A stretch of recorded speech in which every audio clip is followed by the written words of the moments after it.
The original NSX was built to take on the top cars out of Italy and Germany, and with a ton of research, some innovative engineering, and a little help from Ayrton Senna himself, that's exactly what they did. It lasted 15 years out in the marketplace with just a few tweaks and alterations over its lifetime, and not only did it become the pride and joy of drivers who knew exactly what they wanted from a car, it also captured the hearts and minds of millions in the pages of magazines, bedroom posters, and video game selector screens. And what a car it was. This one is a 2005, one of the last to roll off the production line, and I've had it all week and it's been so much fun. The handling and performance aren't just great for the time, they still feel amazing today. And it's one of my favorite cars, and I'm sure one of yours as well. But the Honda that we know and loved that made this car seemed to be becoming more and more of a distant memory, instead favoring family saloons and hybrid hatchbacks. Until recently, there's been a couple of indications that that old Honda spirit is coming back. Honda re-entered into Formula One. Last year they brought out a new Civic Type R and it was unbelievable. And this year, 2016, there's a brand new NSX. And this is it. It has an all-new mid-mounted 3.5 litre twin-turbocharged V6 that's good for 500 horses. Beyond that, there is a 48 horsepower electric engine, a 9-speed dual-clutch gearbox, and a further two 37 horsepower electric engines up front. The total power is 573 horses. I know that's not the total of all the engine outputs, but that's just not how it works. If you want to know exactly how they came to that number, I'm sure a very smart person will attempt to explain it in the comments. The electric motor behind the engine acts as torque fill and the starter motor to the internal combustion engine, and the two electric motors at the front assist in torque vectoring to give the car a much sharper turn-in.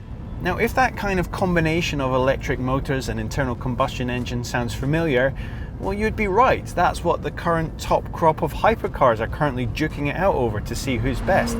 But in the supercar market, Honda's kind of out there on their own with this. There's the Bmw I8, don't get me wrong, but there the hybridization has been more put in to bring out fuel economy, and it's more shop window for the Bmw i3 in that respect. It's a fast car, but it's not as fast as this. 0 to 60 time is sub 3 seconds. Now that's not to be sniffed at. The BMW is far more focused on the electric-only driving and high fuel economy though, where the i8 has a small displacement engine and a large electric motor with the ability to drive a decent distance in EV mode only. The NSX's electric motors are purely there to help that 3.5 litre twin-turbo perform in a way that a traditionally engineered car simply couldn't. You can pull away from standstill in EV mode, but pretty quickly that internal combustion engine kicks in. This isn't a Prius. You won't be buying this to save the planet. You'll be buying this to have some fun.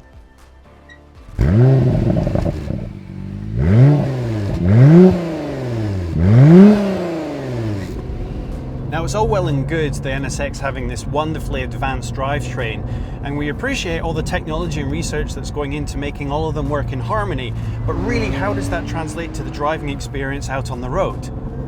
Well, I'm here to tell you that on these twisty mountain roads, it's remarkable.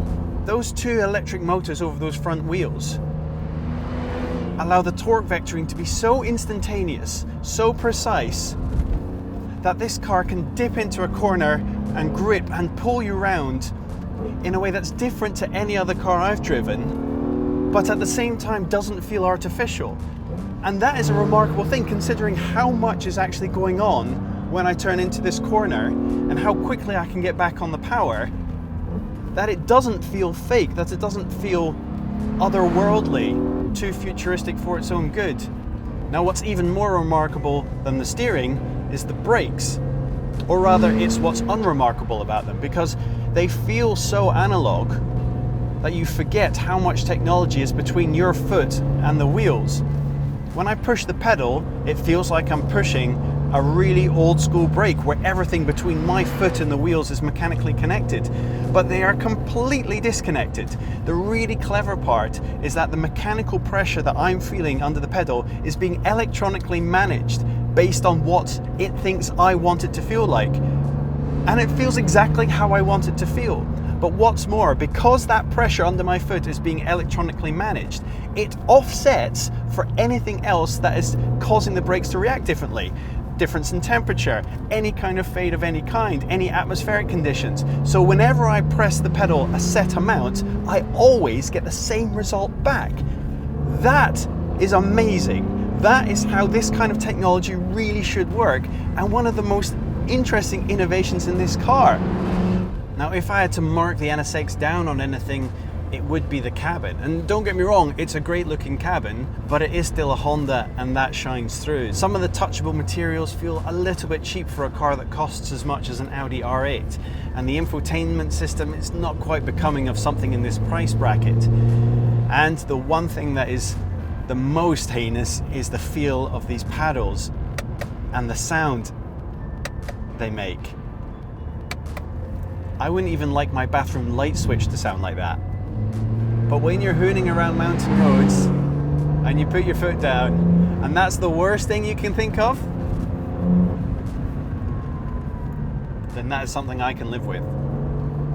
Exterior-wise, the NSX is a good-looking car, well-proportioned, and some great little touches that are as functional as they are pleasing to the eye. Part of the intake at the front, for example, vents out over the wheels to calm the turbulent air coming out of the wheel arches, and hidden vents over the rear lights calm the wake, reducing drag.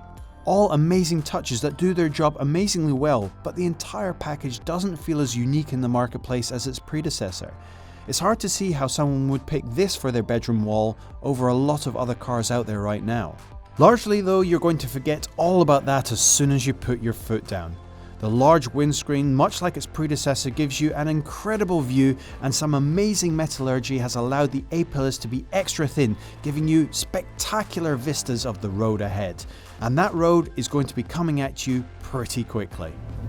Aesthetics aside, and of course that is as much a personal taste as anything else, the experience that this car has been giving me out on the short blast on these mountain roads is really something.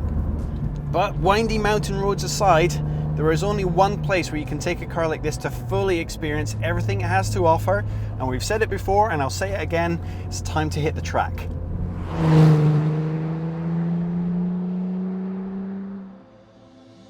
And today's track is Estoril, a 4.2 kilometer circuit and the former home of the Portuguese Grand Prix. Just to make me feel at home, Honda has prepped a car with the steering wheel on the correct side and fitted it with some more track-focused Pirelli Trofeo Rs. I have the whole track to myself and an afternoon of driving ahead. Let's go!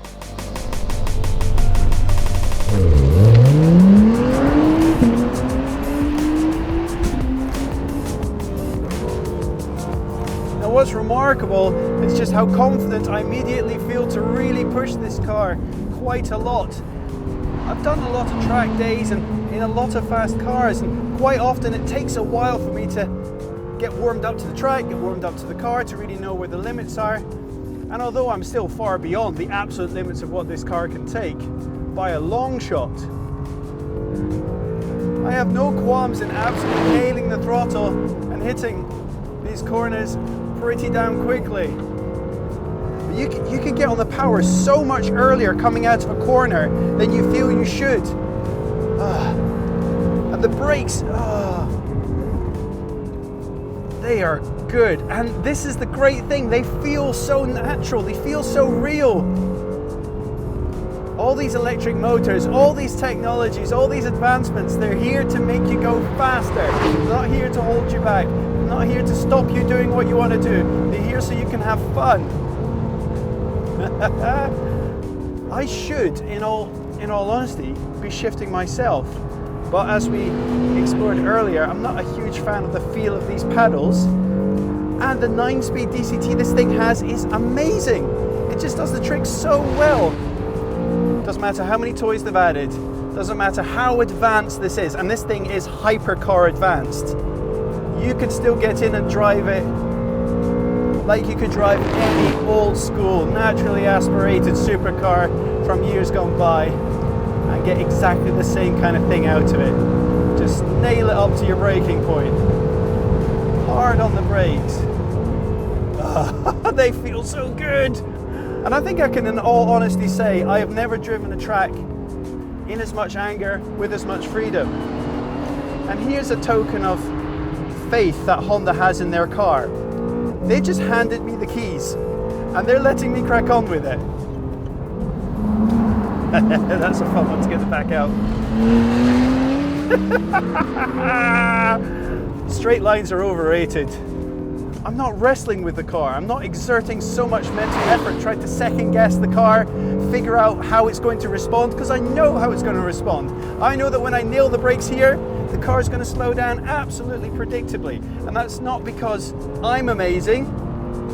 That's because the car is amazing. But it gets to a point that you don't really mind. Oh, I don't think I've ever had this much fun in a car. Oh my God. I will freely admit that I'm not even the best driver on the Carfection team. But today in this car, I feel like freaking Superman. The confidence it gives you to just hit it harder and harder and keep going. This thing is amazing. What's truly remarkable about the NSX isn't the hypercar level of engineering that's gone into it, and it has. It isn't how the electric engines fill in the gaps in torque for the internal combustion engine, making it feel sharper and more responsive. It's not how the brakes marry authentic analog feel with digital precision. It's not how the torque vectoring isn't just there to keep you safe, but to get you to lap faster and faster. It isn't even the performance figures, which are impressive but largely just don't matter. It's that all of that is invisible. It fades away the moment you put your foot down, and all you're left with is a car that feels like it does exactly what you tell it to do, no matter what the request. It's an as analog a feeling you can get when this car is anything but. The original NSX was a supercar at half the price. This thing just might be a hypercar at 1/10.